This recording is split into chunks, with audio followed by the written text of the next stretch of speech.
In 1511, Conquistador Diego Velázquez de Peña sailed from Hispaniola to conquer Cuba.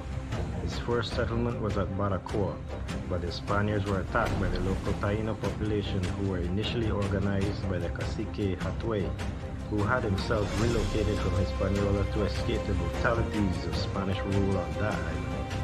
After a prolonged guerrilla campaign, Hatue and his force of over 2,500 Taino warriors were killed in battle, or captured, flogged, and burnt alive.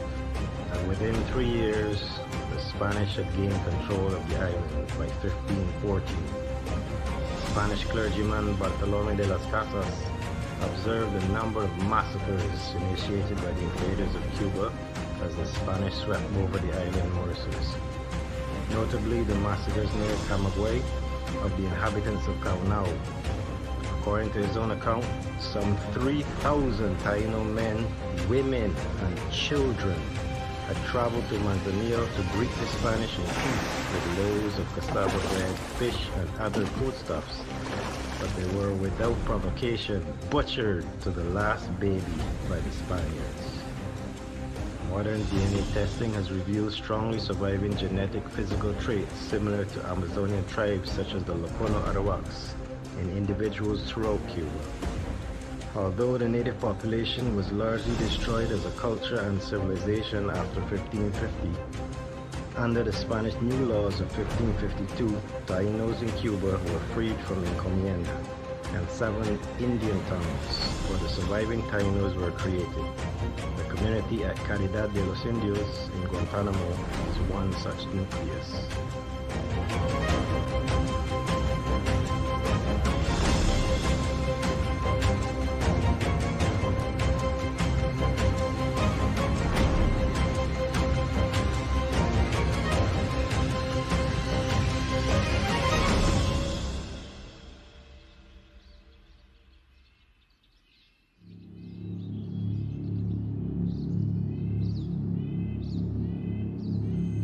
Aquí está el gran jefe Hatue,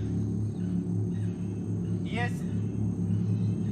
ustedes tienen que saber que cualquiera que se oponga al poder y a la autoridad de España recibirá su castigo, y que sirva esto de ejemplo. Ese gran jefe postrado aquí, pero que es valiente para defender a su pueblo, que los defienda ahora.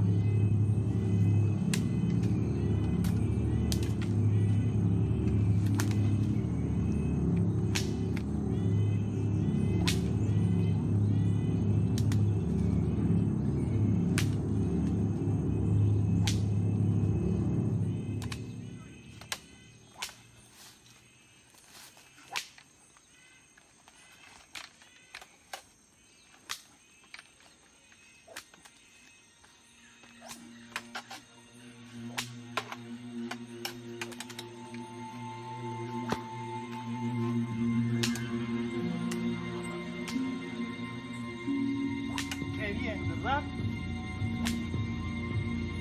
Vean lo que pasa.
Barini, Campuriana, Música, Campuriana, Tajimane, Aine, Luchesica, Tajimuni, Aine, Tajimara, Aine, Tajito, Aine, Macariau, Garana, Hayata, Yosita, Panina, Tajima, Carea, Tajito, Carea, Humana, Carea, Yomina, Humana, Carea, Bye.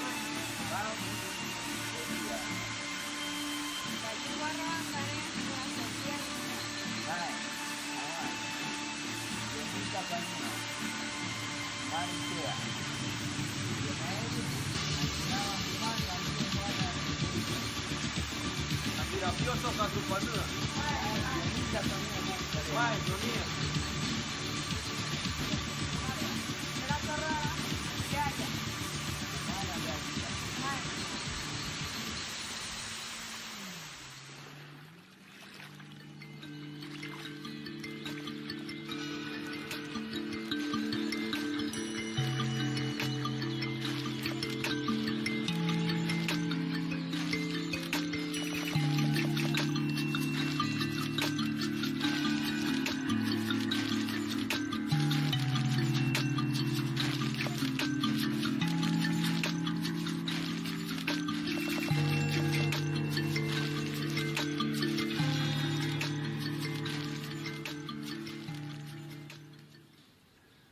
I do not know if these Spaniards are human beings like us, for how can a human being do the evil things they do? How can a human being claim to be serving a God of holiness, love, and peace, yet commit such daily acts of evil, hatred, and violence?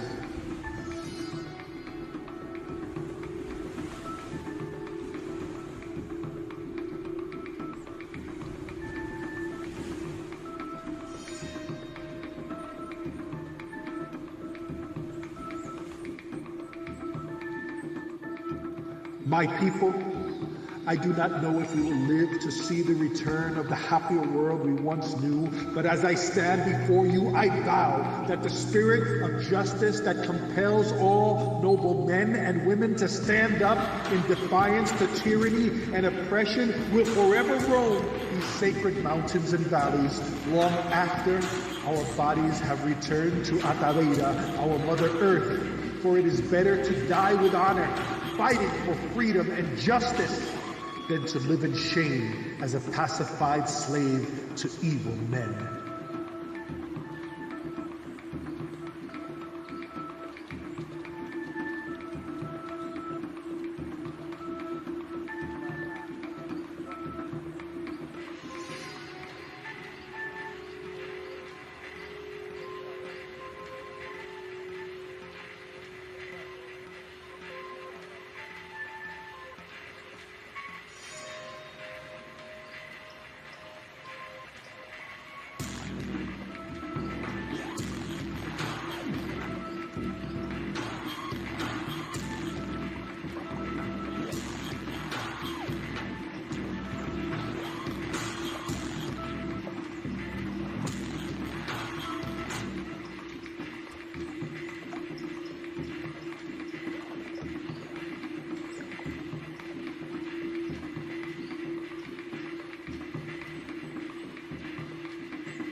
y de la gran familia, tenerlo acá en estos bonitos momentos.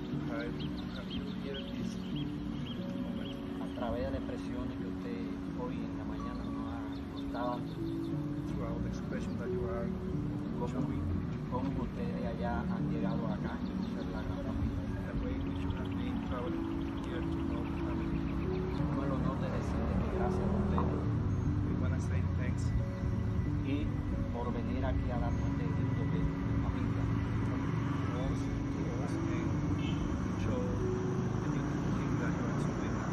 Tanto ustedes que ya son hermanos como hermanos, porque ya nos estamos conociendo. Y creo que como dice la historia, ojalá llegaran a mi comunidad para que conocieran al cacique antes de que otro momento pasara y nosotros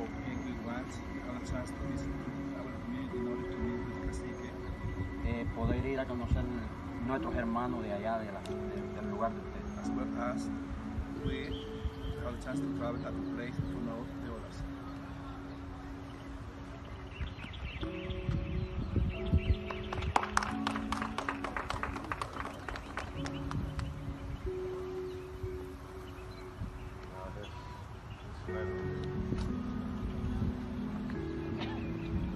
This medal was created Esta medalla fue creada to honor the memory para honrar la memoria of another great uncle, de nuestros grandes primos, tío, the younger brother of the uncle came to Baracoa.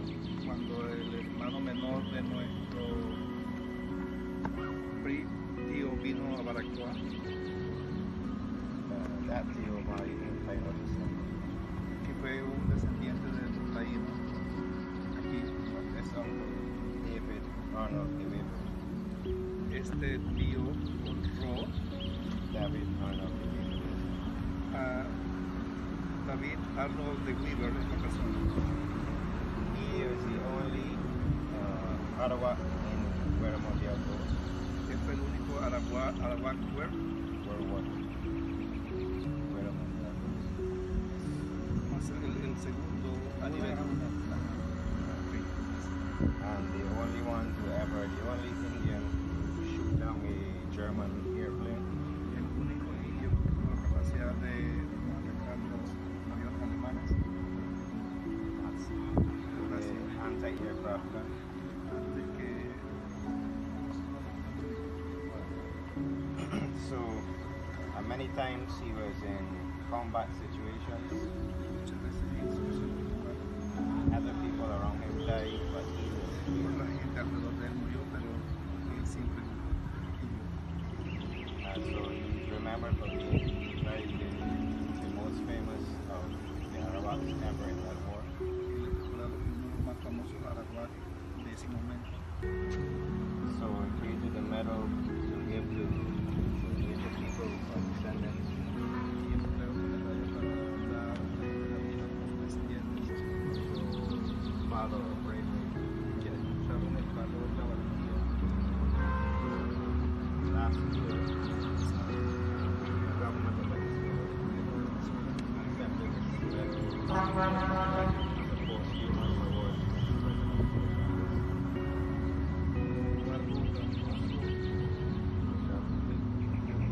Because he was half Él era so I want to present this honor. Guamo. He's not here today to see you before. está aquí para recibirlo hoy, You are the best person to receive this now. pero tú eres la mejor persona para recibirlo en nombre de él. As a genetic descendant of this. Porque tienes una descendencia genética.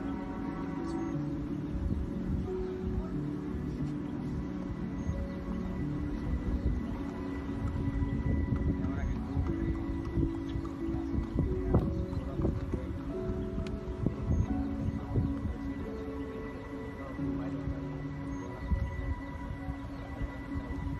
Bueno, ahora yo se lo doy a entregar a la directora del museo acá, donde en muchos eventos hemos estado aquí en el museo años atrás presentando la gran familia. where has been the place in which there have been different presentation about the family, En nuestra cultura. that was part of de ellos. Somos hermanos the mothers. y estoy muy agradecido. I'm so grateful. Panchito estará muy alegre y muy feliz con este símbolo que hoy hemos recibido en la mañana. I'm really happy to be seeing that we are receiving this morning. Y de la gran familia se llevarán un gran mensaje, porque para eso estamos aquí. We have a great message from them. Como hermanos.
1627 loko to an atino akoro English kichadobe anda koba kamaritin biat kaki Barbados jako.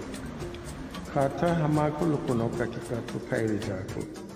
To kabana ke ko tuchika aba chimakwana koro ni Lokono maritisha adama ken tauro abu hamake kushapurari rajika. To oni aji yonto to bayo home bridgestone tasha asan karo jinabi.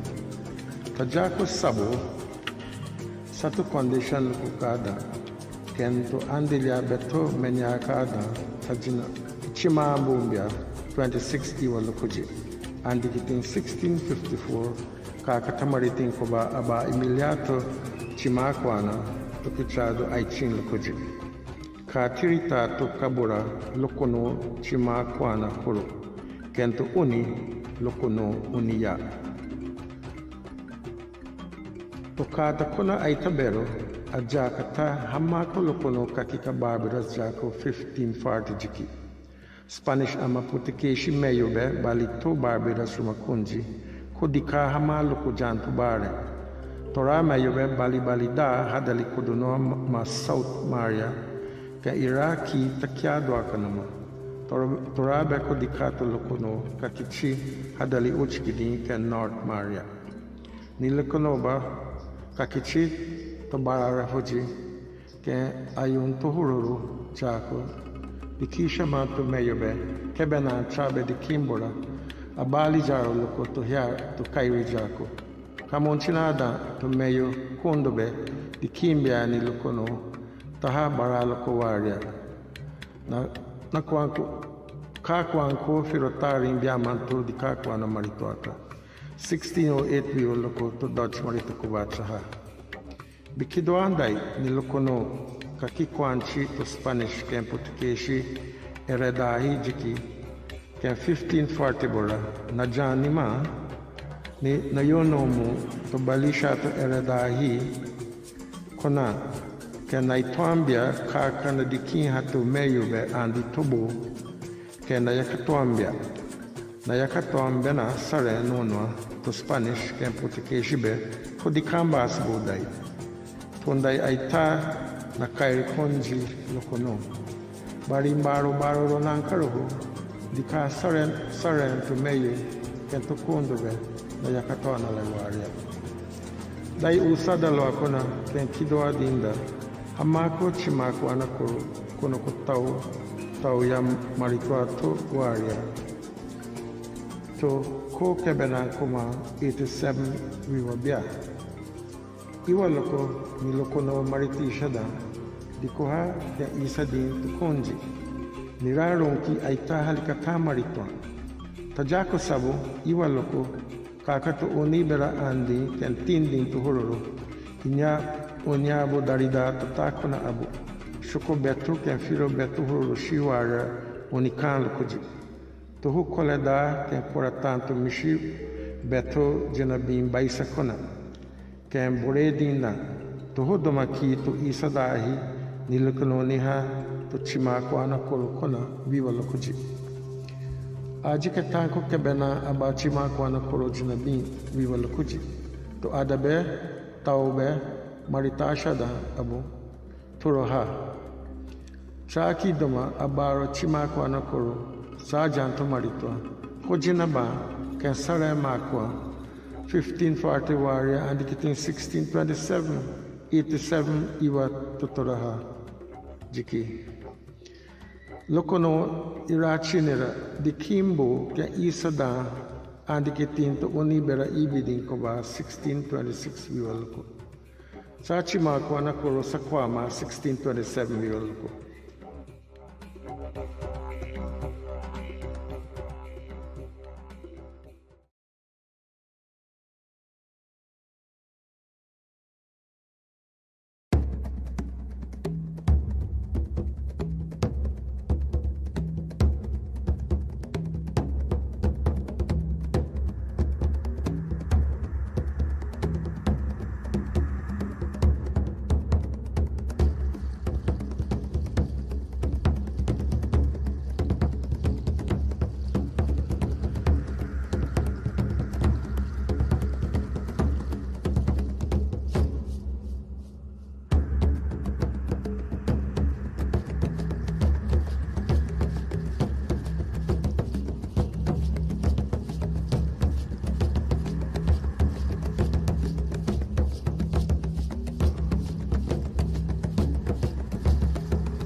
shikakoba yoro kotaha ke alamolo usanama toyo nochi ama.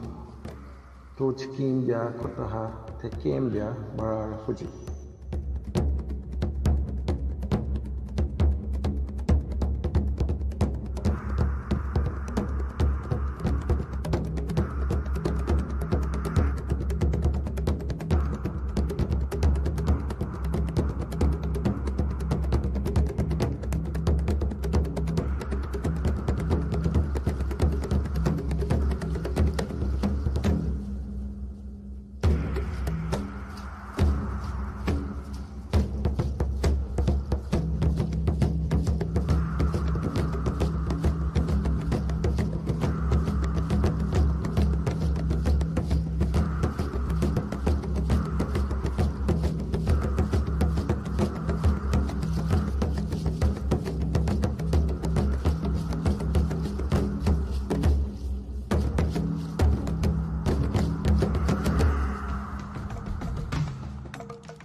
Uruguay Rajika Koba Tokonokolokoji, Ken Alamolu, Toyo Ama, Ken Tabuke Yochino, Ken Toyo Dachino, Uchikano Mada, Mafore, Adashila Koji. Trabeto, Mafore Tokota Uchikabia.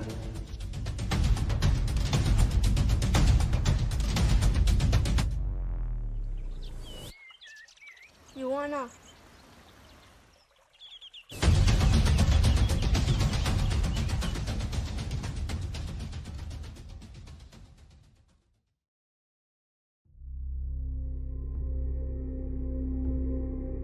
Konoko Unibe, Embara, Shikahara, Hamaron, Wai Anish Anshishama, Kakibia, Karohoma, Kwan Bichi 1000 Iwabia, to Kairi Jako.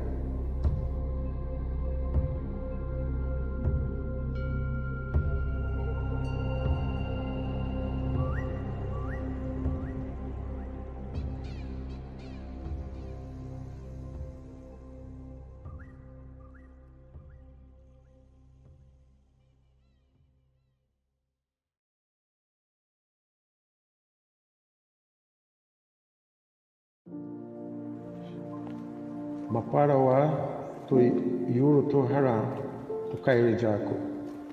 To Pomonika Takitonoa, Makabato Unyabu Shiroko Amo. Torako Wai Eke Sato Nikimbe Tamarikindoma Lokono-Arawaks. Wai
wai hebe yu chino anda kuba to abu yabe abu yajihi babiras jako ke halika wa anshin wa yu kambiada to wajili abu ya firondoma ken to boyandoma aba baila ko jino aba sunda kabia.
Ala mulu ausamunto semibuhui shibabahi abo yorodato. Chico yaboa semi yuri kore hevi. Kena eibonwa to bistian kasakabo hiaro aithaha amonten. Oloko to shibabahi. Manka to hadali kalime ashika abajibaha. De harira meloko andante abo kawayo be. Kena pero be, kena arakabosa be, kena harana kakuka, deiba to yorodato hete ha shikwamun akana oyo.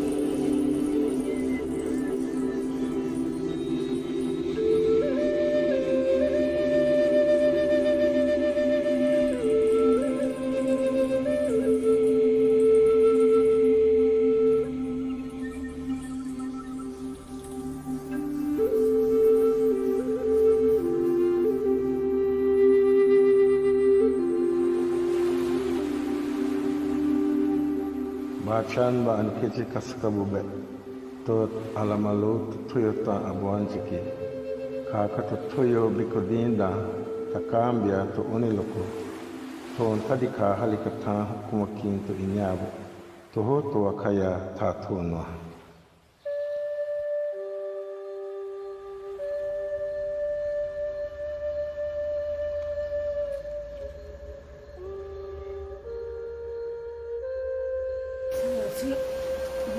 Daka tamo kaskam ho amatalo dambe ho kachada be ana tewa ko adayali ho tamang ko tayo daw. Tamakas ka mo, amada tanaka ori. Ori tanaka, nakata adayawa ka ori. Tusa wa jambu. Why can't Lokono-Arawaks Sikaro?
Savages survived so long on this island without being detected.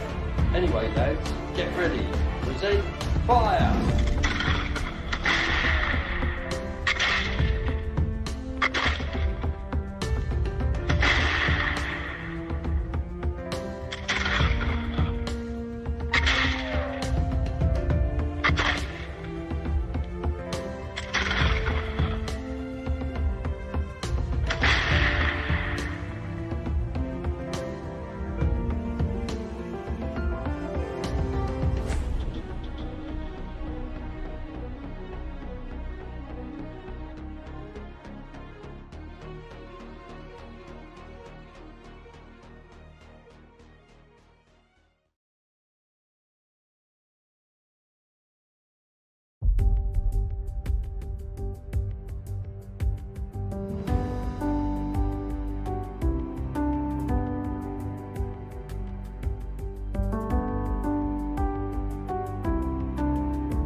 Like so much else in life, resilience begins in our communities. This is why the Caribbean Development Bank founded the Community Disaster Risk Reduction Fund in 2012 to help build resilience from the ground up, starting in our communities. Our partners in this effort have been the Government of Canada and the European Union. The United Kingdom's Department for International Development was also one of the original funding partners. The CDRRF has $24 million in contributions and works within communities, particularly remote rural ones, most vulnerable to climate change impacts. The program works directly with community groups and public and private sector partner organizations to build out projects which help residents avoid or reduce the impacts of extreme weather events, natural hazards, and climate change.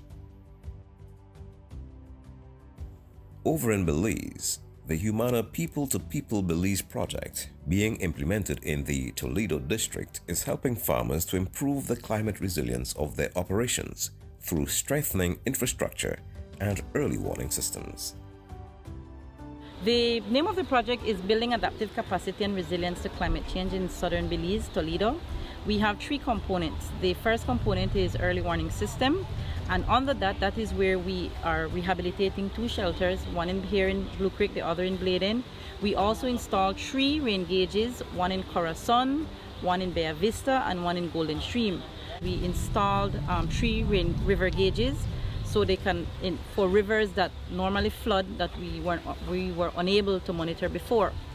We also installed 5 solar-powered base radios in 5 remote communities that do not have communications, and we put in a new antenna and repeater system to connect them. So we also, and that was a part of the early warning system. The second component that we have is the agricultural component, the Farmers Club model, which is very unique to Humana people-to-people Belize. And we did 9 demonstration plots in 11 communities. We have one community that was an all-female in Bella Vista. And so on these demonstration plots, we have 3 main components. We have closed agriculture in the greenhouse, we have an open agriculture component, and we have livestock. This is a demonstration plot here in Corazon Village. The practices that we do here on the plot are organic practices. We have a farmers club consisting of 9 members, both males and females. We have livestock training, pigs, poultry, and gardening. They have reached to a level where they take them and practice them on their personal farms. Since our engagement and work within this community, I have seen a change of the way people within the community do things. And that's one of the things that really touches me, because organic farming relates to healthy living. So we have been addressing their livelihood and even their health. Yeah. The third component is the education campaign, and that is where our officers work with the schools and the community on a large scale, and we do it in 5 areas. We have the climate change, we have climate smart agriculture, we have solid waste management, we have disaster risk reduction, and then we have gender sensitivity. And I must say that all communities have been very receptive to us. They've been working very well with our officers, and we're very proud of the work that they've been able to do.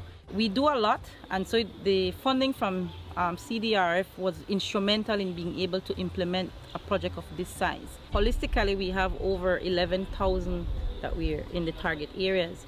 And so without this funding, we would have not been able to have such an impact in so many communities. We would have been limited to working with communities that are more near or more accessible, have more accessible roads and communication.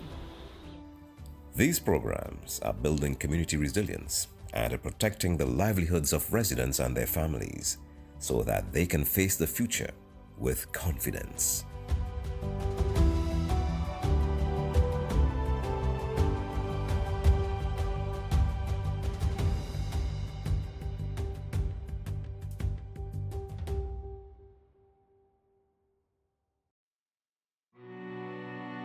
Residents of the farming communities in the Toledo district in southern Belize face the ever-present danger of bush and forest fires.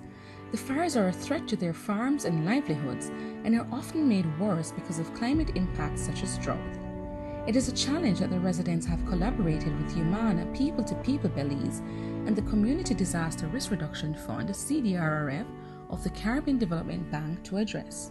We have this wonderful project with the Community Disaster Risk Reduction Fund, and the whole story, I think, started all the way back in 2014 when we had visitors from CDB and from the fund to help us write this proposal and this project. And in 2017 the agreement was signed and we could start the project. There's 3 components. The first one is to improve infrastructure and early warning systems in the communities, in 11 communities. The second one is to improve farmers, you can say, respond to doing farming with climate change and all these challenges that follow. So we will use the Farmers Club model for that. And the third component is public education and awareness about climate change. Under the early warning component, residents of Bella Vista and a number of other target communities participated in training on fire prevention and safety procedures. I thought it was a good idea to go into these villages to explain to them what fire can do to their communities. So that's one of the main thing we did with them. We talk about fire, this is the safety of their homes, and since the trucks and the condition of the roads were a problem, and probably some of these kids haven't seen a fire truck or like a firefighter before, no? you know, I took it up and I asked my supervisor in Belize City to go with them, and that's what I did. The training covered a range of areas. Some of the topics were fire behaviors, fire safety in the home. You should not light matches, lighters, candles, and stuff like that. The farmers' clubs started by the project are located in deeply rural areas, and in the event of a fire, the distance a fire truck would travel, in some instances over 100 kilometers, could mean an entire village could be destroyed before help reaches them. To compound the problem, the road conditions leading to these communities are very bad, and this contributes to extensive delays in fire response. Limited number of units is yet another challenge that the fire department faces. Fire safety generally is everybody's business. If we're going to burn, we have to know how to do it. Communities such as Bella Vista, with its 6,000 residents, have started to do things differently, such as building their houses with zinc instead of thatch. While this is a lesson learned from their experiences with fire from before the project, these are changes that the CDRRF and Humana are happy to see. I think one of the main reasons behind the design of the Community Disaster Risk Reduction Fund is to have Caribbean communities becoming more involved in the design and execution of development interventions that seeks to achieve disaster risk reduction and climate change adaptation across the Caribbean. So the main reason for that was to have an intervention that would be more people-friendly, that would be more participatory and inclusive, that would be also more people-centered. So not just development partners and agencies, but community persons who are the most vulnerable in our communities can have a say and a voice in the design of interventions that would lead to the achievement of better quality of life and achieving other developmental results in their space. Children were also included in the training, and they were very receptive to the information given by the fire chief. Many had never seen a fire truck before, and so they were quite excited to interact with the chief as well as the unit itself. When going into Bella Vista, you know, they knew little about fires and the hazard, the threat to their community, you know. So what we went in there and did was we did some training with them, how to get out of burning building on their own, right? And we show them how to move around in smoke. And well, when coming to the wildfires, you know, the wildfires were the one that they were more concerned about, since they were in the village like that. No, they were very excited to have us in there and to give them safety tips about fire. No? What I told them to do is they could chop or make a path of 5 feet or more around their surroundings, no? So that the fire only reached to that area of that path that they make. You know, it's our job to go out there into the villages or the remote areas and teach these people about fire safety. It is knowledge that the residents continue to use to this day as they fight bush and forest fires and build their resilience to climate change.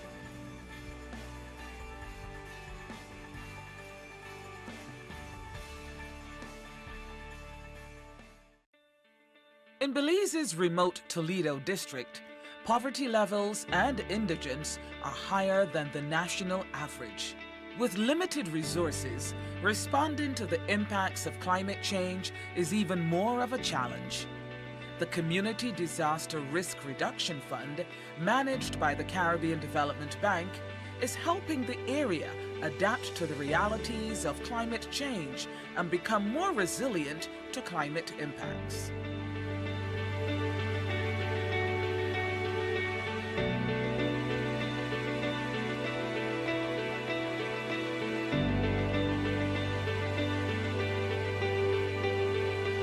Toledo is our southernmost district. It's one of the districts in our country that oftentimes the people are seen as in poverty. The thing I like about this project is that it's focusing on trying to teach the people to be resilient after any kind of natural disasters. Well, Toledo is mostly or most frequently affected by flooding as a result of heavy rainfalls across the district. It's the district that has the most annual rainfall within the country. And we have had the occasion when we have to deal with the strong tremors resulting from earthquakes in Guatemala and Honduras as well. There are three components of the project. The first component looks at early warning systems for natural disasters.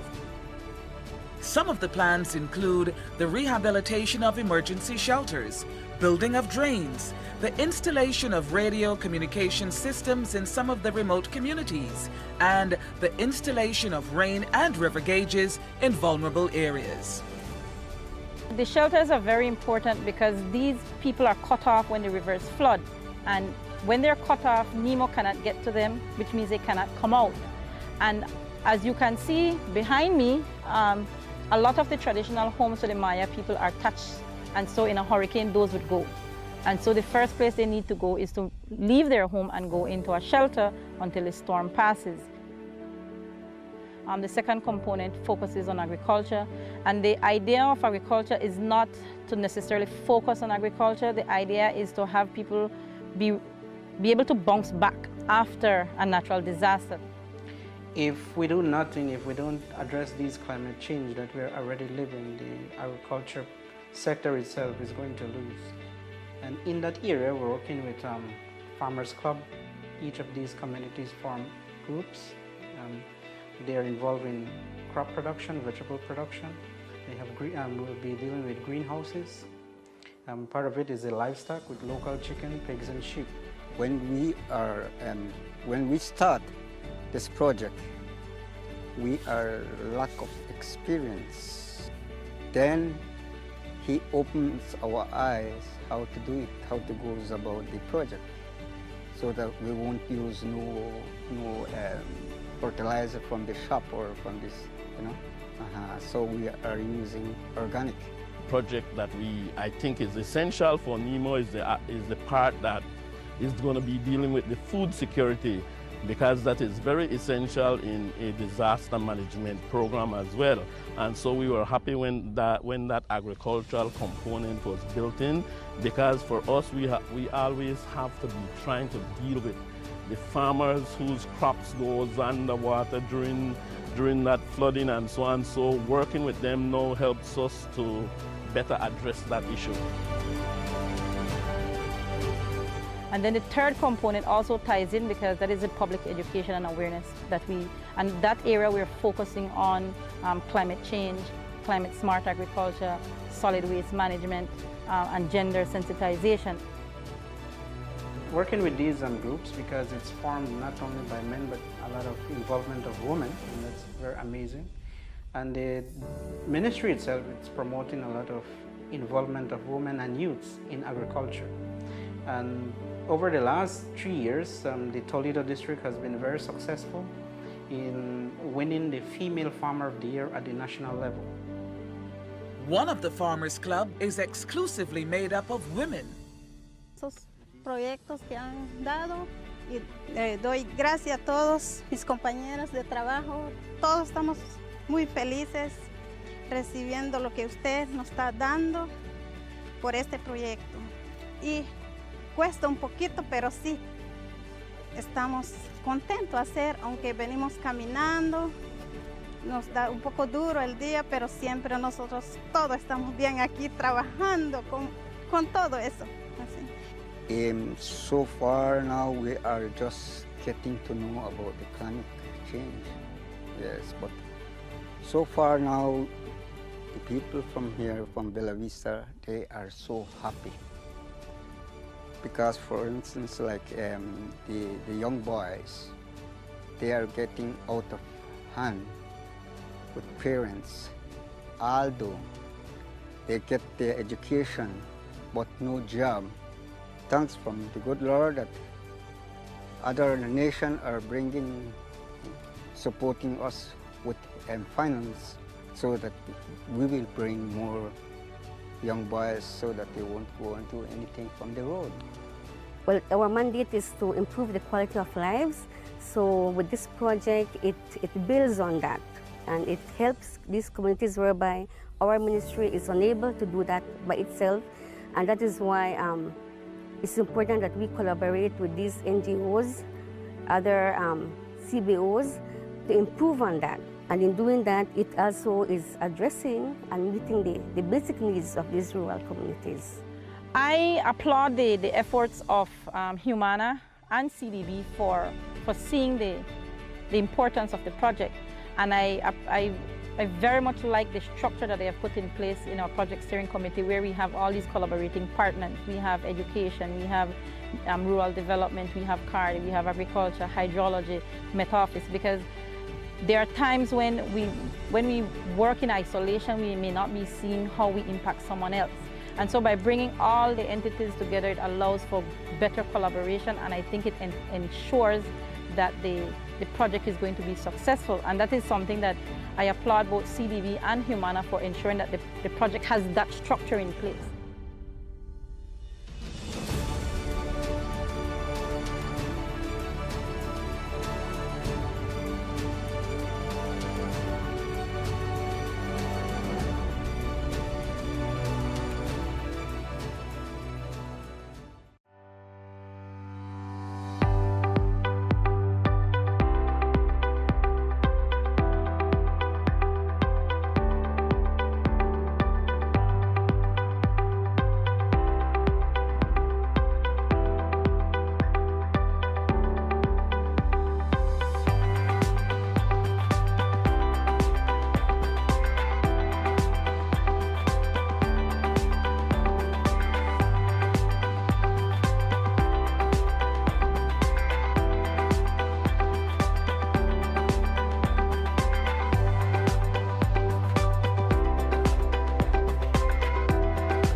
Strategy for effective community development and how we implement projects in communities, as to how important it is to ensure that interests are aligned, because you'll have competing interests, those of the donors, those of the implementers, but importantly the interests of the communities and different groups within the communities. So it is important for persons to understand that dynamic, and that engagement means achieving sustained mutual benefits.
communities are in rural areas, and so this allows them an opportunity to learn and be empowered.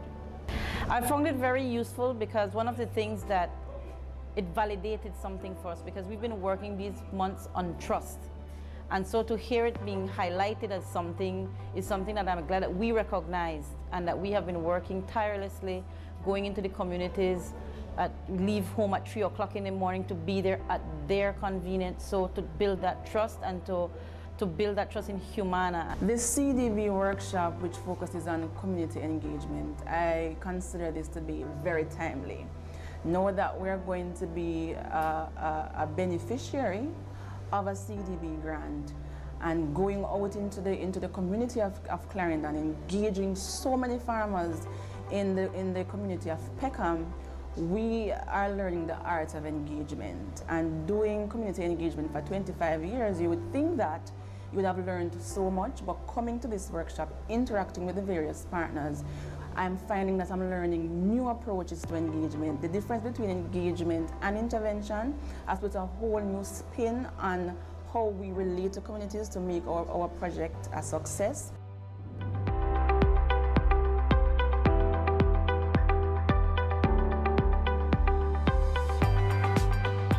Another key step in the whole engagement process is that after you have gone out, and whether it is just a focus group discussion or you actually administer a survey instrument, that the residents want to hear what the findings were.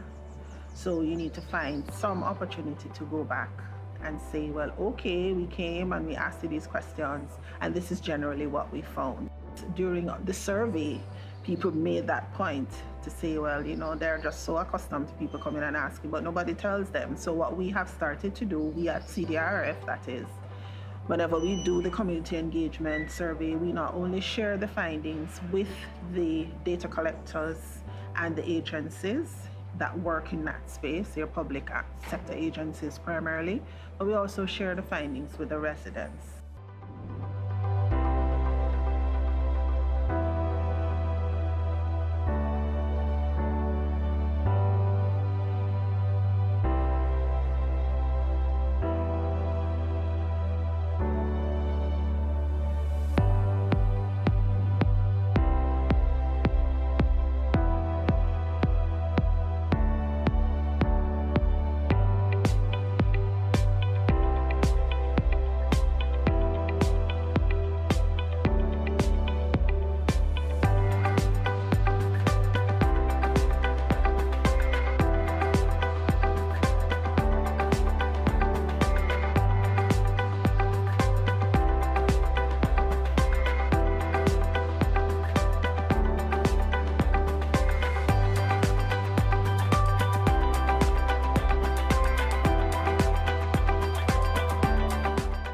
Sustained efforts at community mobilization and organization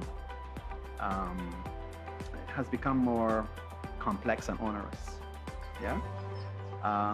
But a growing and close working collaboration between the staff of the Basin Needs Trust Fund, the CDRRF, and the Social Development Commission of Jamaica has developed over time. And this allows for pooling of resources, technical expertise and experiences in a focused manner to set new engagement standards, strengthen capacity of service providers, and enhance the sustainable development across the region. It's my belief that this type of collaboration should be maintained and even broadened.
In 2007, the state of Suriname was sentenced by the AOS in a lawsuit against the Samaka.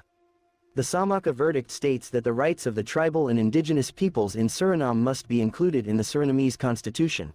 The well-known land rights issue. The state was given 5 years to carry out the sentence. After about 15 years, this is still not the case. It has remained with modeling promises made by the various governments. 2 important points in the Samaka verdict are FPIC and no more concessions in the Samaka area. FPIC means that if one wants to work in the area, the local residents must gain from it and must first agree to work in the area. However, this is not the case in Suriname. As of 2007, almost all of the Samaka area has been given out as logging and gold mining concessions to third parties without consultation with the Samaka people. The red lines are active requests for concessions, which also are certified concessions. As you can see, is the whole Samaka area marked as concessions. In 2022, a concession has been issued to a Chinese entrepreneur for logging on the left bank of the Suriname River near the village of Pokadrang. This entrepreneur planned to build a bridge over the river to build a road through the forests of several villages. This was stopped after protest and the submission of a petition by the Samaka to the National Assembly of Suriname. The Chinese entrepreneur has continued to build this road through the help of individuals from the Samaka community.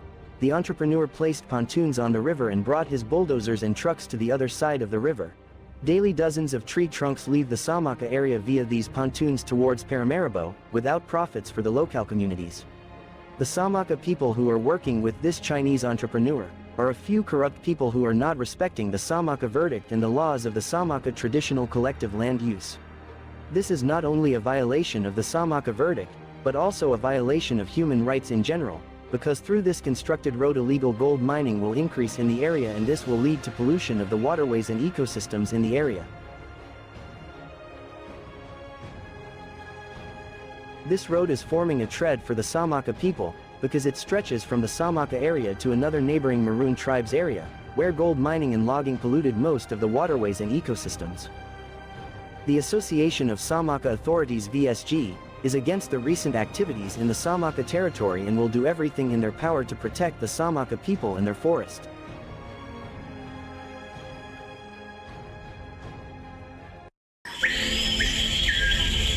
Libi. Me da Libi. Gudu. Me da Gudu. Matu. Me da Matu. Eike Libi. Eike Gudu. Imusu Chubimi. Eike Libi. Eike Gudu. Imusu Se Kami. Eike Libi. Eike Gudu. Isa kabamitu. Ma kabami. Enda kabafu tu. Hii sembelobi tasana abihia matu. Alas malobi pasanan afvoer oester. Iedereen houdt van het feit dat Suriname veel bos heeft. Alas sama sadikati sana lai busi. Ma animbe galanti nakedau di leti udi matusi.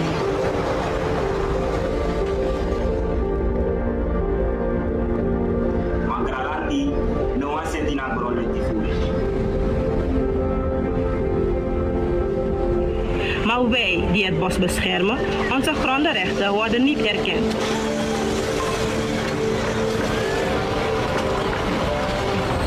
Omen sama emike gebruik van busi voor u. De galanti dat je die negitenti en die presenti busi wabi. Maar ook hoe kwenko te hoe kwenko dat daar lockdown nou abi next en na busi ni.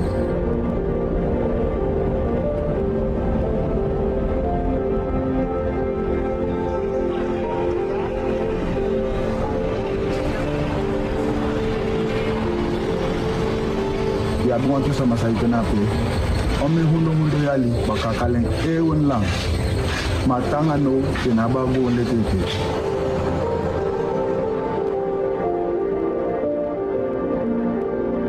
ayu don no fule galati sete ago leti fui abuskonde kolo ayuru doro fugrandi setia groleti. Het is tijd dat onze grondenrechten erkend worden.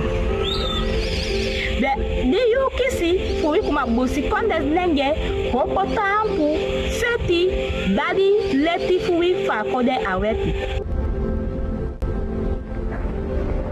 Itenta junto yu kisi. Sensi do lowe wabi u egi fasi falta ti. U egi fasi falta chubi matu u disada de bakami. Sembe na musu makisai peta anta si na ide fi pi ma dai sabe andita fi. Wo kai lante adoite wale si usi ku hile si peki na ise ukosi. Ma wade dusa de bipa musi wodo te ka musu do dide amisi. Ntakai hi unutu kudisi fugwa lanti do buka gole fi petitsi. Bigai tenta junto yu kisi.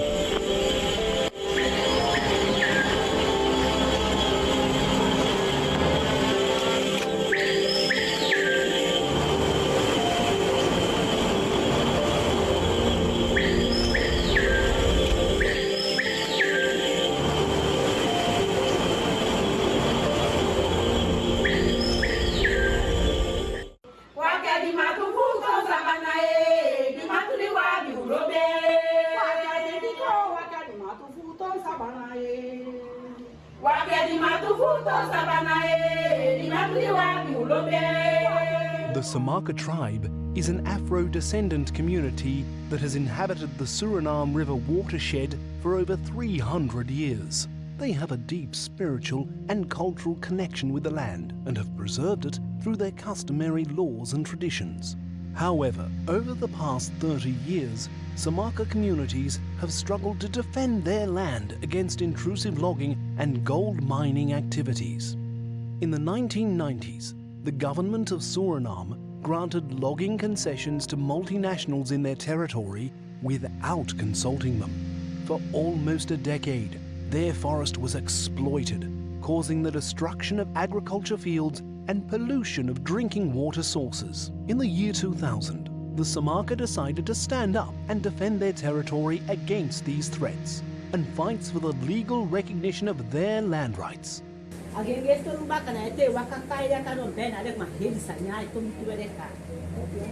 fight takende to alese wa gram unu solida hiu tu aki biga ambe wa hopo fit sotanga no aki ga otaga da kon chapa ko to da no dimiu au dem pawo a foto au abi ko ba pawo neti kudia pa sai bena wata dimia neti no uwo be wa desi moiti on that ise machine de amatwala.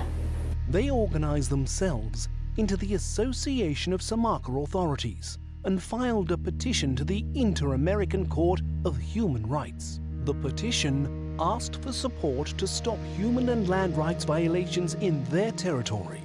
This led in November 2007 to the issuance of a binding judgment by the Inter-American Court of Human Rights in favor of the Samaka people, known as the Samaka Judgment. It required the state of Suriname to legally recognize their land rights and stop any logging and infrastructure development inside the Samaka territory and fully apply free prior informed consent procedures. However, 15 years have passed since the ruling of the court, and the government of Suriname still does not comply with the Samaka judgment. On the contrary, their land rights are still not legally recognized, and logging concessions continue being granted without free prior informed consent. Moreover, the issuance of community forest concessions is another violation of Samaka rights. These areas granted to individuals from the communities are presented by the government as a way to legitimate Samaka people's rights to the forest. However, in practice, these forest concessions delegitimize and violate Samaka communal systems of property, creating internal conflicts, elite capture, and internal corruption. Since 1 year ago, Samaka communities have been struggling again to protect their land against a new destructive intrusion. A logging company has gained access to their concession on the east side of the Samaka territory. Despite opposition from the Association of Samaka Authorities, the logging company, with the support of few Samaka individuals who disregard the community's stand, has built a pontoon to mobilize heavy machinery across the river and has begun roadwork without obtaining the Samaka's free prior informed consent. As a result of this access, thousands of valuable logs are exploited illegally. This road poses now a significant threat to the livelihoods and sustainable use of forest resources maintained by the Samaka. More importantly, the forest itself has customary and spiritual value for them. The road would facilitate access for illegal gold miners and more loggers, causing widespread habitat destruction. With human and recurrent land rights violations, the Samaka people are taking fresh action to advocate for the legal recognition of their ancestral land rights and demand that the government of Suriname fully complies with the Samaka judgment. As stewards of more than 1 million hectares of tropical rainforest, the Samaka people ask the international community to support their efforts to protect their land.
Now, when you think of Jamaica and its rich history,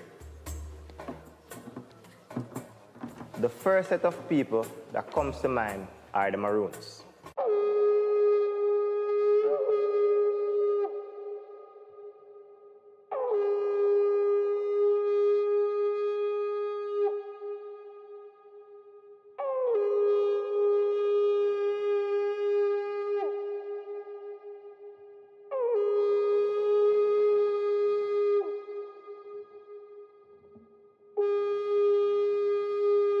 My name is Roshane Dwyer, and I'm a facilitator of Project Venture. It's adventurous education for the youths, teaching them skills, norms, values that not only aids in their social, environmental, but also their cultural development. So I was contacted by Rick Orkstrom, the sponsor of this entire project, that he needed to do an oral history on the Maroons to be used in the Project Venture initiative. I got 3 students who I thought were capable of carrying out this project. I briefed them on the assignment. I actually told them they were going on a quest to find Maroon history, and this got them excited.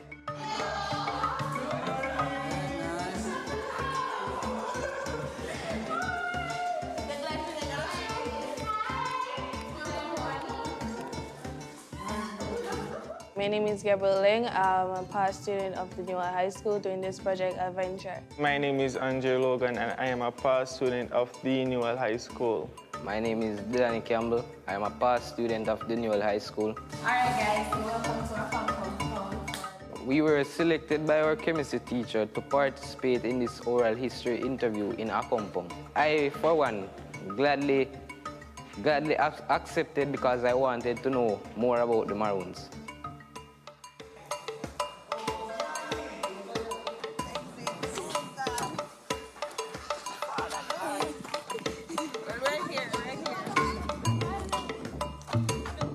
I am Darian Tomlinson and I attend the Calabar High School for boys. And I am here with Rise Life Management.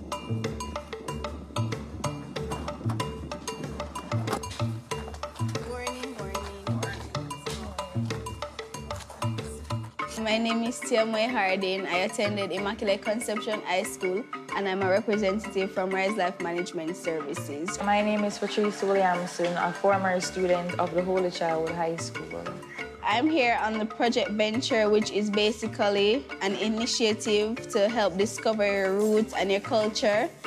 When I was first approached by Miss Najita, who works with Rise Life Management, and she told me about the project, I was interested to learn more. In school, we always learned about the Maroons, so I decided to come along. I could not reject the opportunity because opportunity only comes once, and I took it.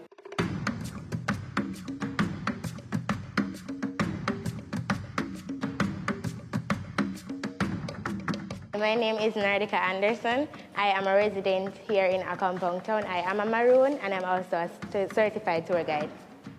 I was introduced to this wonderful project by my chief. I said yes immediately because I've always wanted to set the record straight, tell our side of the story, let people in on what we know, on our history, on our culture.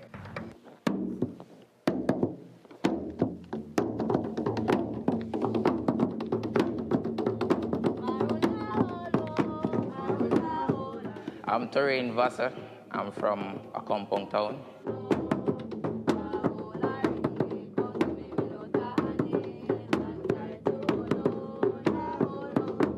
The chief, Louis Abeng, I was playing the drum. Magical, people were dancing.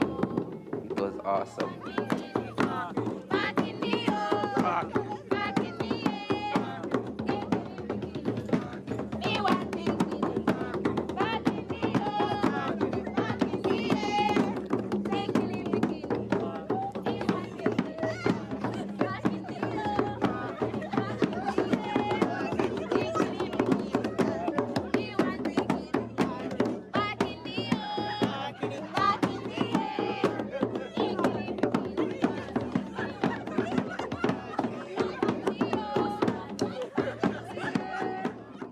So Project Venture entails 6 key components.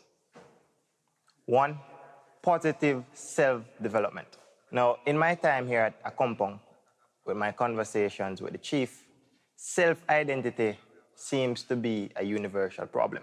Well, first of all, I want to say thank you to Rick and Jessica and the rest at MAC, and of course, Mr. Forsmeyer and the rest of people from the C4 Foundation who have really come forward to, help us on this project. And it was to document and preserve the Maroon history from the internal perspective, not from what somebody else is telling us. Because a lot of what we're going through now, as black people, free people, is because of the stories that have been told by others and not us. Meeting the chief was amazing because the first time I saw him was on TV, where I was watching the news and I saw him discussing some matters that were taking place down here in Akompong Town. People have died without even understanding what we truly possess and who we are as a people. The identity has been lost. So we're here squabbling with each other to try and find out who we really are. I think it's a question that we should ask ourselves from time to time. Who am I? And really, if you stop and ask yourself, who are you? Then what would your answer be? The aim of our participation and our being a part of this project, particularly for the Maroon people and for our students and for the wider populace, is to re-educate them about our origins as a people on this land. So we had the first bonding session in Round Hill, where the students were once again briefed on the essence of the project and the goal, the end goal of the project, which was to capture the oral history of the Maroons, to allow the Maroons to share their experience on history. Also, Project Venture focuses on engagement with nature. I mean, these students spend more time on their phones than they actually do talking to other persons face to face. That's just the reality. And the first activity that we'll be doing today is basically to find a flow and to really send around energy within this space. We participated in the activities. There were fun activities. One of them was like Zoom. Put the Zoom in which way you want to fling it. Zoom. Zoom. Zoom. You say Zoom and it goes around in a circle and you say it irks, it have to come back around. If you mess that up, you have to show us your talent in either singing or dancing. I messed up one time and I had to sing. I was so nervous, but I got around.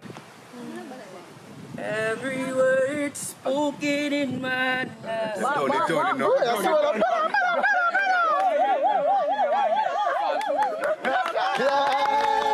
How you learn it?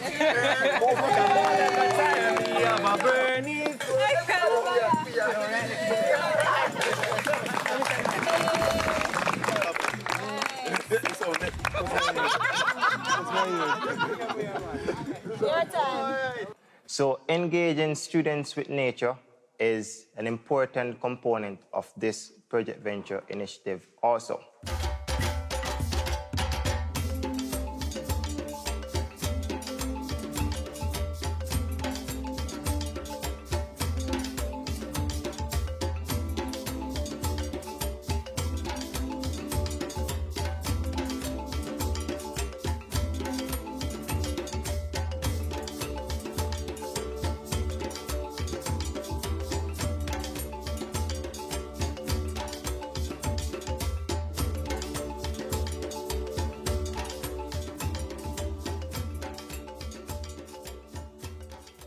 Thirdly, we have experiential learning. That took us to the actual training to train the students how to conduct the interviews. Sometimes people, as they see you, they start making their own assumption. That's just life. Your appearance or you appear, people treat you based on how you appear. Until they get to know you, then they have a different perspective. So at the same time, what we're trying for a person to do, trying to align how you present yourself with your true self as well. Don't give any confusion. It's not very easy, but try your best to. You understand? Because you don't want to step on to the field or to the individual and you're giving them a vibe based on your whole demeanor that I am not really here, I am tired, I don't really want to do it, they just ask me to do it and I'm just whatever. If you know you have certain issues, stay by yourself, go in the mirror, sit, practice. If you realize with one of your close friends, you realize you start rubbing your hand or you slouch in the chair and all of that, start looking at yourself. Good morning, Gabriel, and I will be your interviewer for today. Sure. You're nice. Thank you. So, my first question to you is, do you often use herbs as medicines for sick persons or elderly? Now, experiential learning is actually allowing the students to be involved or actively involved in their own learning. Because you have passive involvement and you have students that are actually actively involved in the learning process. Now, research has shown that active involvement actually leads to the best result because it takes a combination of both the constructivist and the socialist theories and it combines it into one. So you're talking about persons like Piaget and Lev Vygotsky who speaks on these various theories. So you combine them with one and you get experiential learning where the students are actively involved in the process. These sessions taught us to work together and taught us how to be more confident in certain areas. Keep eye contact since we were going to be interviewing elders. Articulate, how to sit properly. Project our voice. Right after, when we're finished, you're gonna like to know about some culture about the Maroons before we go up there next week. So we're gonna be learning about their culture with as much persons here who is from there before we go there. So we have to know that before we go up there. We got some lectures from Miss Amina Blackwood, and I must say, I've learned so much from her. I was inspired by her lecturings. What if I were to say to you, slaves were not captured in Africa? What if I were to say to you, architects and doctors and mathematicians, philosophers and painters and artists? What if I were to say that to you? Would it make a difference about who we're talking about? Slaves were not captured. People with tremendous skills were taken and enslaved. You look around Jamaica and everything you admire about the architecture, about the heritage buildings, about Bogwalk Gorge, everything you admire were made by these black hands. She told us many stories. She reminded me of my grandmother, because grandmothers love to tell stories. Some of you said the Maroons are the indigenous people, and some of you said the Maroons are the descendants of indigenous people. I don't know which is right and which is wrong. I know that by the time the Africans landed, there was an Indian. There was an Indian who had known no change, who strayed content along a sunlit beach gathering shells. He heard a sudden, strange, commingled noise, looked up, and gasped for speech. For in the bay, where nothing was before, moved on the seas as if by magic, huge canoes with bellying cloths on poles and not one oar. And he, in fear, this naked man alone, his fallen hands forgetting all their shells, his lips gone pale, knelt low behind a stone and stared and saw, but did not understand, Columbus's doom-burdened caravels slant to the shore and all their seamen land. Amina had some fantastic presentation and insight. She's a wonderful storyteller. I mean, I was very privileged to have met her and worked with her also. Najita did fantastic also. Now, this all led us to the second week, which was the business end now, getting the material from a compound.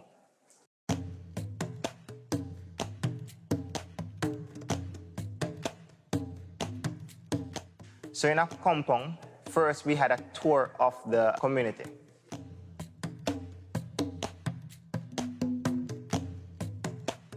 We saw the kinder tree, we heard stories.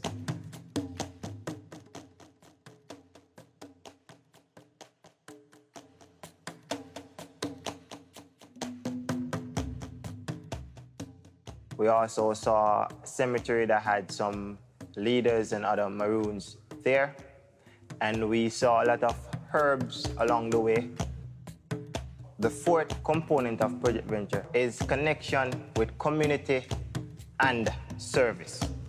So these students will then go out and be active members of the community. Now, the fifth component of this is skill development. So you don't only want to teach the youths theory, there is also a practical component. And the final component is cultural awareness. Now, this takes us to the interviews.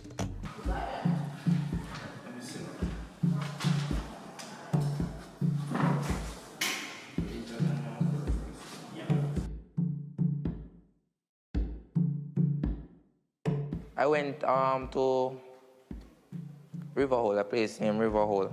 I went to interview Master Joe. They weren't taught how to make the jump. They actually look and they learn. No one taught them how to make the jump. So you say you were 10 years old when you 10 years old when we make the first spear. And we make the drum. And when we card it, and we make the bass drum stick. So we decide now who went to bass the drum and who went to rattle it. So Joe said, I will bass the drum at first and you rattle it. Then after that, you bass and I rattle. Yeah. I had the pleasure of interviewing two wonderful individuals, Miss Constanta. Miss my mother make pepper pot soup. She dry it out of the body.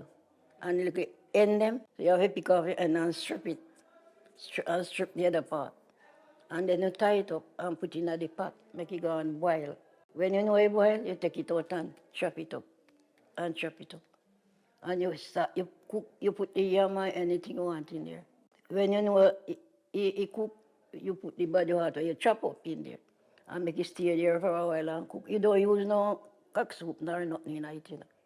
And also Anu, he's the ambassador here in Akampong town. I would describe the Maroons as a resilient people with an illustrious history that must be preserved, must be honored. The Maroons are a mile marker and a guiding stone in the history of what we call so-called black people, Negroes, coloreds, Ethiopians, all these different terms. But it's an amalgamation of different people under the identity as Africans, right?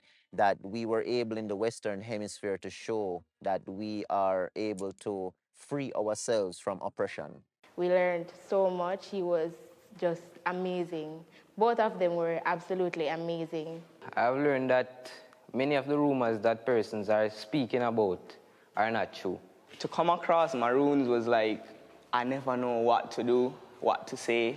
So I never know how to introduce myself. I'm a shy type of person, but I can be confident once I get comfortable with you. And see myself comfortable around Maroons now just make me feel like more I come at Akampong every time. One student said to me, it's like the more he's learning, it's like the more curious he is. And I mean, at the end of the day, that's when you know you're actually learning. Because the more you learn, the less you know. Coming here, vast variety of things I learned. I learned more about or the truths on what really took place or the different reasons. Knowing about the different herbs and the dances that the Maroons have. Even as a Maroon, even as a tour guide, I still had room for improvement and I was still learning as I went along. I am surely feeling like a Maroon. I feel like I'm at home when I'm here, so I feel welcome. The peoples up here are really amazing, and they are very friendly.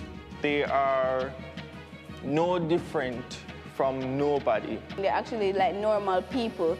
It's just that they have different cultures and beliefs from the rest of the world. So I think before you judge people, you need to come and experience it for yourself before you say, okay, this is how someone's like. We are absolutely grateful for letting our side of the story be known to the rest of Jamaica and to the rest of the world. So thank you so much, Project Ventures, for this wonderful opportunity. This actually provides a platform for future generations, whether it's Maroons or the larger Jamaica by extent, because this is something that is being documented. Maroons sharing their experience. Remember, this is not someone telling you what happened. These are persons who live and experience, sharing this experience. So for me, this project has been wonderful, and it's just the start of great things.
So that medicine song is saying, great and generous, Bomatum, Atabe, Mother Earth, Busika, you give us.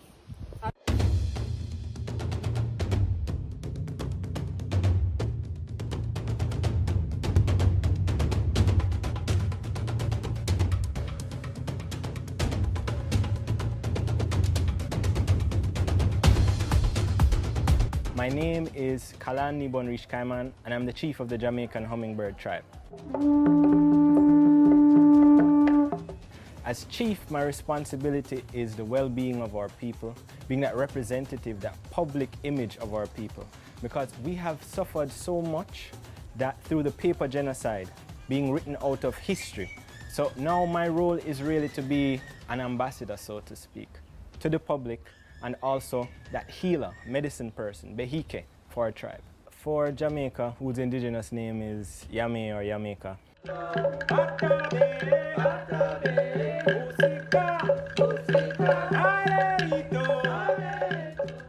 what took place is that the first people of this island were the Yame people, and the academics are the ones that coined the phrase Taino.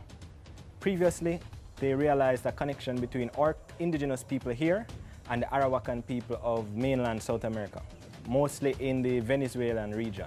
What happened over time is that they had coined the phrase Arawak and Island Arawak for the people in the Caribbean. In the schools, you know, as things happen over time, that Chinese telephone type of vibe, they dropped off the word island and there started to be this confusion between the Arawakan tribes. Who are the true Arawakan people? So the term was used by academics, Taino. And where they got that from is when Columbus went to Dominican Republic, he had indigenous people with him from his first voyage when he went to the Bahamas. And they saw the people on the island and were saying, Daka Taino, to the people, the indigenous people they saw. They understood Daka meant I am in Arawakan languages. So they assumed they were saying, I am Taino in the sense that that is who we are. But Taino actually means relative. So they were saying, I am a relative. For us and for me, the ancestors are connected through our tradition to the semis. We have figures that represent ancestors. The ancestors that are given a lot of respect and that are honored and passed down from generation to generation, their teachings, their wisdom, their knowledge are at a higher level, almost deified in our traditions. So a common example here in Jamaica would be amongst the Maroon peoples, Nanny of the Maroons, that is revered to this almost mythical status. So within the Taino culture, that's why there's that strong correlation between our groups, is we have similar views.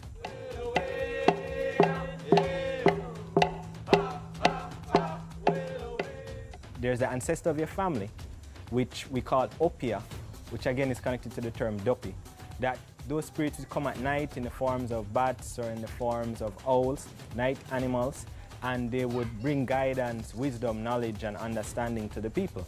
And then there are those that are revered by larger groups, even outside of their family, that are caciques, that are chiefs, that are medicine people, that are people that have been revered to levels of speaking with the sun and having command over the sea. Wariko, wariko, aura, usikati wabo huyem. From the winds of the south, we call on the medicine of the turkey vulture to bring us cleansing and healing, to remove from us what does not serve in a good way.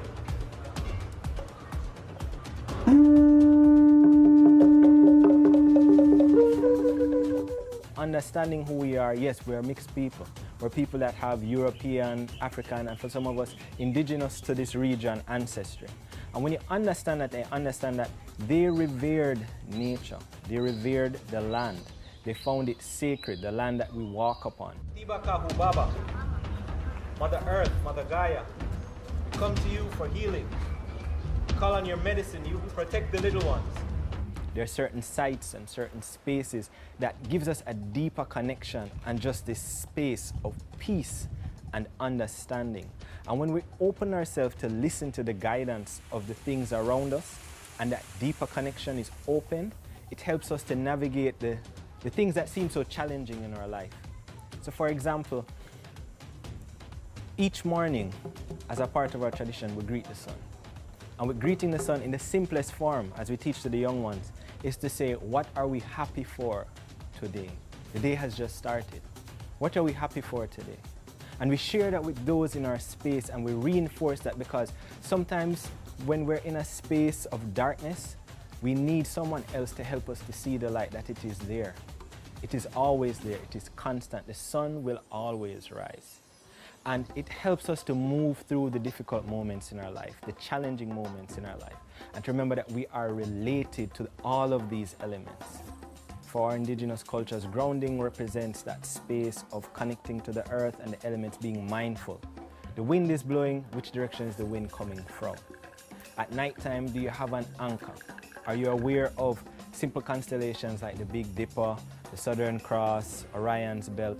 These things help us to structure and align ourselves, something to return to.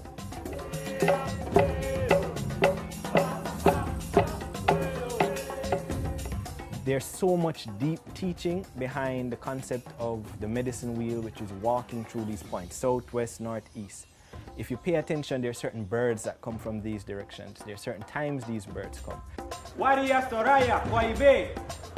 From the direction of the west, we call on the medicine of the owl, the medicine of the bat, the medicine from those who guide us in the night. There are different moon cycles, right? And with the different moon cycles, there are different things that are happening where you are. And it is from that that we'll be able to pass on this knowledge, these teachings, these what's called folklore traditions on medicine, on timekeeping, day keeping, on being mindful of the seasons and how to interact, when to pick plants, when not to pick plants. All of this helps us to remain in balance. On a day-to-day level, I would share the simplest form of it, which is every morning there is a gratitude ceremony. Some would call a sunrise ceremony. It is honoring the 4 cardinal points, being mindful of the medicine that comes from each point.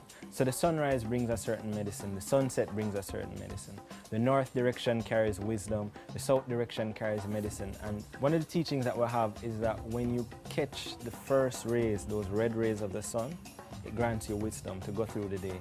And the concept behind it is that it reinforces in you that everything happens from a set intention and that there are anchors in life that we can maneuver and walk with. So imagine knowing, as bad as your day is, that tomorrow comes another day and another sunrise, another opportunity. So it gives you that power, that willpower, that strength and that fortitude to push through, because it reminds you that there are things that are temporal and there are things in life that are permanent.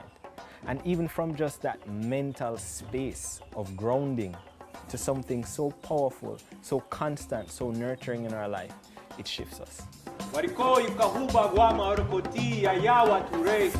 Creator one known by many names. Yanking Fong, we give you thanks for this day. We give you thanks for this weather, for your blessing, for your love.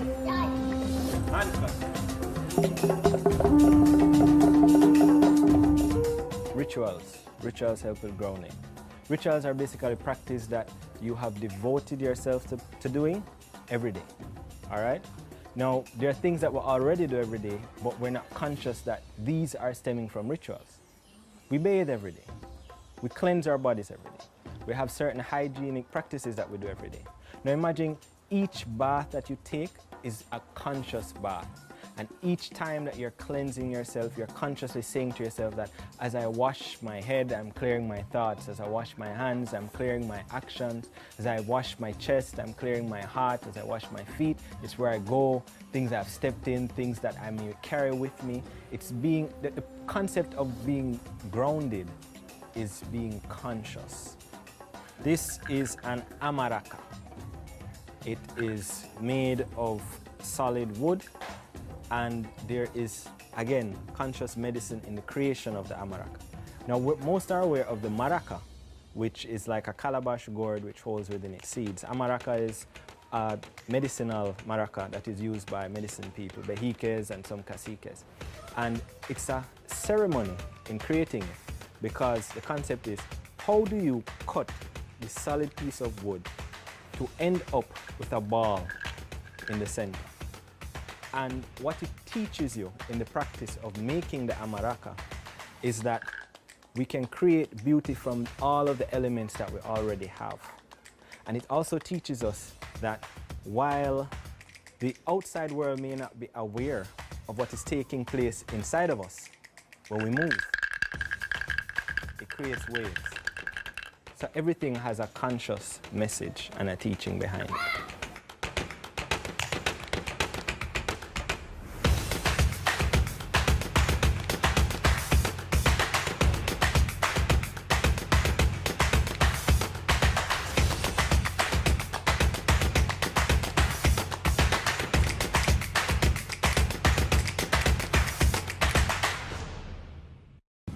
Captain Rodney Rose, a Maroon from the Charlestown Maroons in Portland, then answers by playing the bang.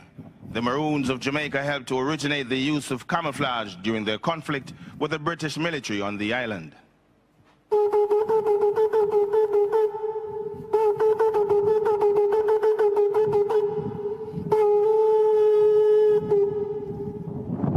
The bold tones of the British bugle are now heard in response.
We have no more pure-blooded Amerindians in terms of blood quantum, but we certainly have people who know where they came from, they can trace their identity, and they feel very proud of their indigenous or First Peoples heritage.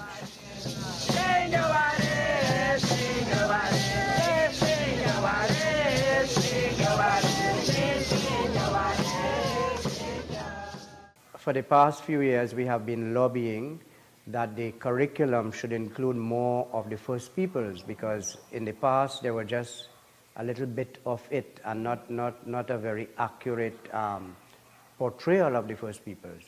And our calls for that, have been heard with past and present governments, listening to our call and including it in the curriculum. When we had that event for the students at the National Center in Cuba, the teachers, they were so happy to know that we could have put on such an event, because they said it is in the curriculum and we have to study First Peoples. So they were happy for that kind of exposure.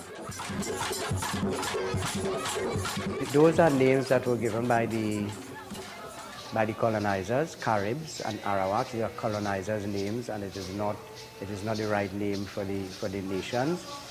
And the Caribs, the right name is Cariña or Kalinago or Kalipuna, depending on the territory you come from.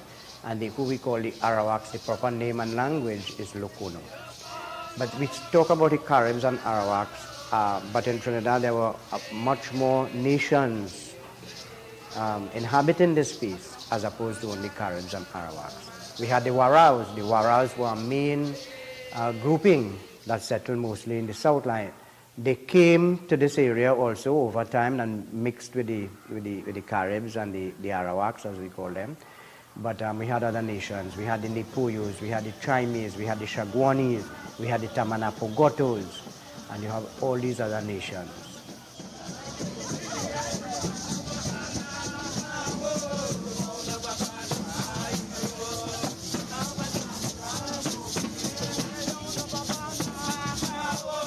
Where the First Peoples retain their special and unique identity is first and foremost in the Santa Rosa Festival.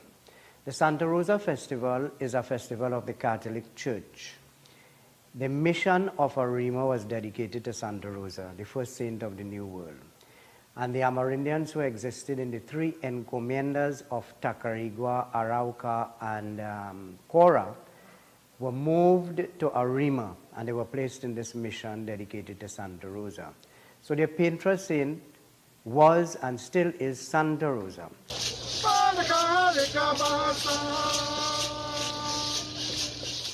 In requesting a day of recognition, we had to choose a day with some significance. You just couldn't ask for a day and choose any day. So we chose the 14th of October of every year, because it was on the 14th of October in the year 1637 that Hayarima, who was the last great Nipoyo warrior chief, attacked the Spaniards in St. Joseph. As you know, St. Joseph was the first capital, in retaliation of the oppression of his people. And together with the help of some other forces, as the history says, from the Dutch from Tobago and some other Amerindian groups, he was able to burn the town of St. Joseph to the ground. Of course, they didn't have buildings like you have today. But that was short-lived, because, the Spaniards came back with more higher power and advanced weapons and so on, and eventually he was captured. So that because of the stance he took on that day in retaliation and in defense of his people, we thought it was an appropriate day to choose as an annual day of recognition. And that is the significance of Hayarima. So the monument is erected there, so we assemble there. We are not doing it in worship of the monument, but because of the significance of the day we assemble in that area.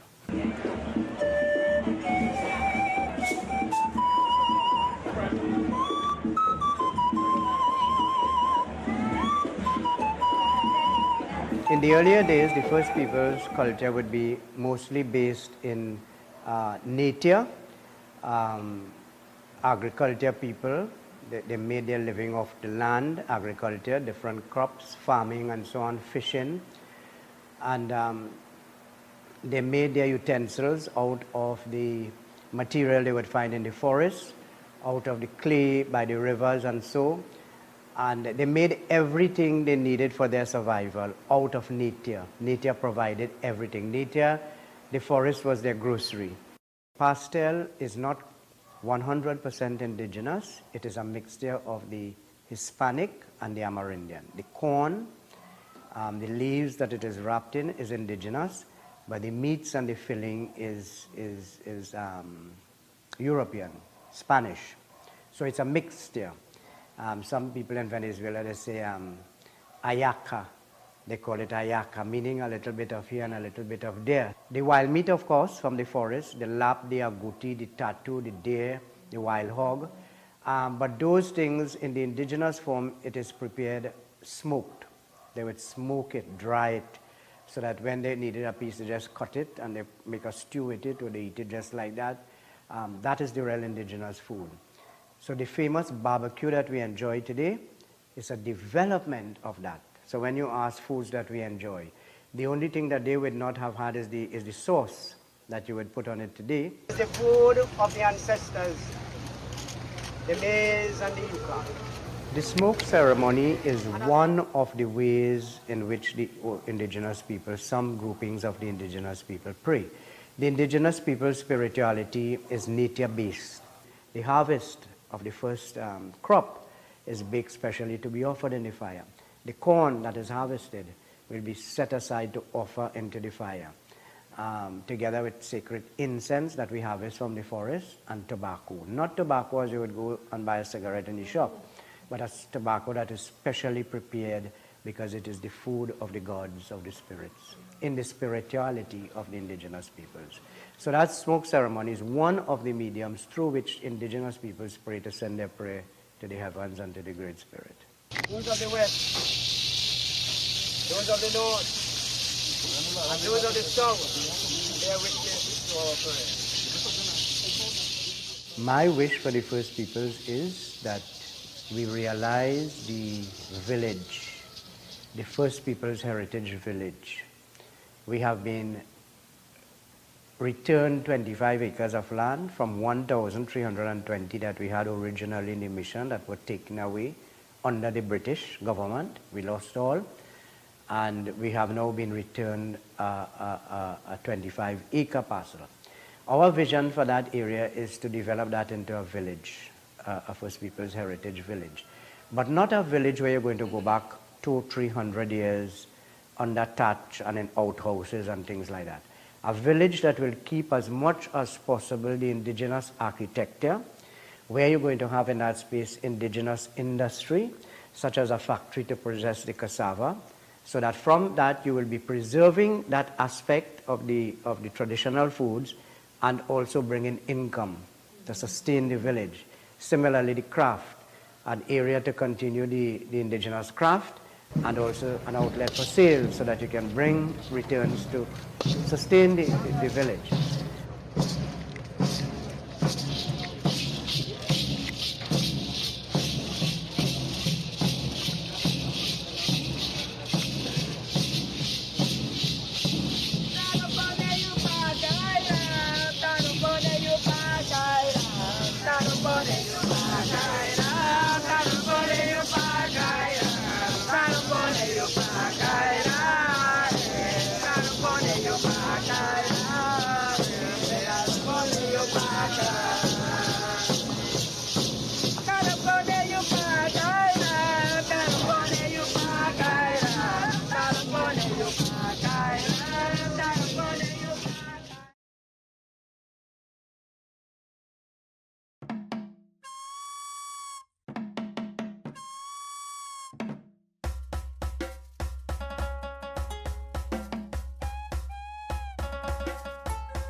We are the soul of this nation, created by God for this very land, heritage of every Trinbagonian, native fabric from which we were all born, fashioned as one people, the true Trini first people.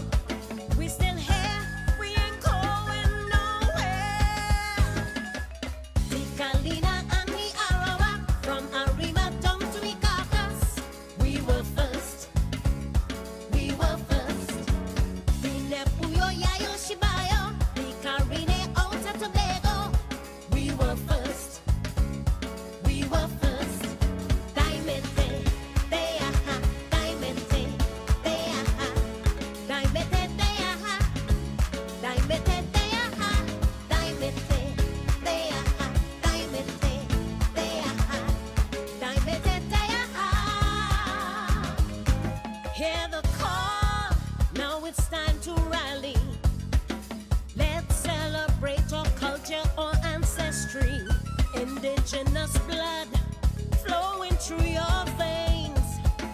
So stand, stand and take your place. This is your home, people, your very own people.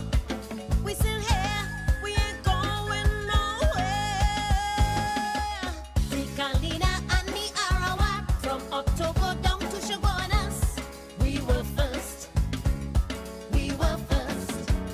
Ukorabo Shaka Shakari, Aruka Kwaya Kwayari, we were first. We were first. Daimete, deaha, daimete, deaha, daimete, deaha, daimete, deaha, daimete, deaha, daimete, deaha, daimete, deaha. Sato Moroko, Mabrika, Tamushi, Arayali Wachinachi.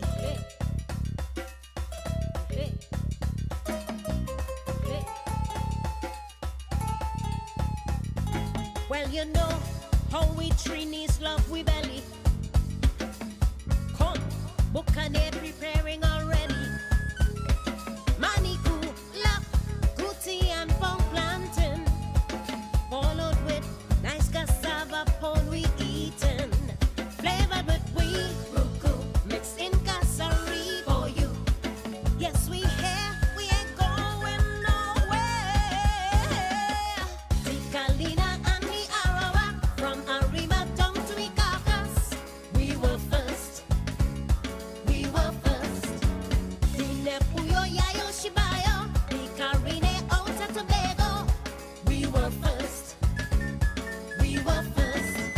Daimete, deaha, daimete, deaha, daimete, deaha, daimete, deaha, daimete, deaha, daimete, deaha, daimete, deaha. Remember we were the first, and we still here, yes. I want you to know, yes. We ain't going, we ain't going, we ain't going nowhere. We're the first people, the very first people. We still here, yes. We still here, yes. We still right here. Hey. Hey.